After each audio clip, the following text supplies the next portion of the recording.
a question to ask yourself: what is your thorn?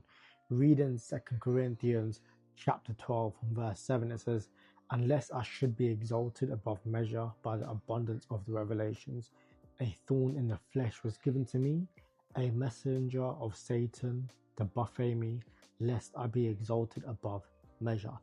Basically saying that a thorn of flesh was given by Satan to make sure almost that Paul does not exalt himself higher than where he should be.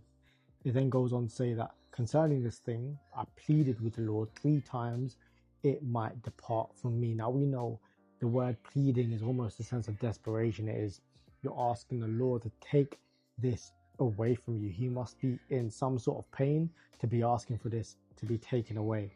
It reads, "And he said to me, my grace is sufficient for you, for my strength is made perfect in weakness. Therefore, most gladly, I would rather boast in my infirmities, that the power of Christ may rest upon me. Therefore, I take pleasure in infirmities, in reproaches, in needs, in persecutions, in distress for Christ's sake. For when I am weak, then I am strong." Whenever you're in pain, there is happiness there. There is something to embrace. Now, this reminds me of Job, because we know that God allowed Satan to come in and just run wild in a sense.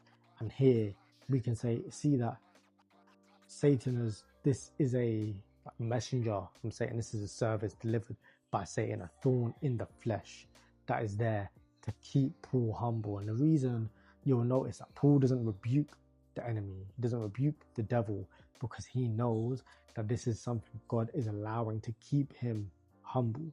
And in that suffering, in that pain, in those infirmities, in those trials and tribulations, Paul will lean on the Lord. And that's exactly what we have to do.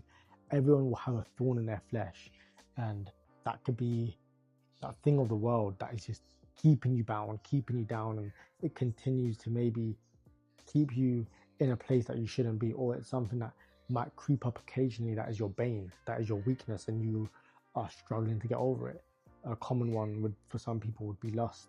For me, it could be overthinking. It could be, being in a state of just creating hypothetical situations, whatever it may be, and that can cause me a lot of mental distress. Here, we can see that whatever thorn Paul had, we don't know for sure, but it is causing him distress because he's pleading to the Lord, but he says to the Lord, kind of like, depart from me, and he's pleading to take away, and the Lord says, my grace is sufficient for you, for my strength is made perfect in your weakness. So whatever we're going through, whatever obstacles there is, we know that we can lean on Christ, and we know that the grace is sufficient to actually get us through that situation. That's why when we're going through any battles, going through any pain, that we know that we are actually strong in those areas if we're actually truly walking with Christ, because we're actually leaning on Christ. So I advise you, think to yourself, what is that thorn?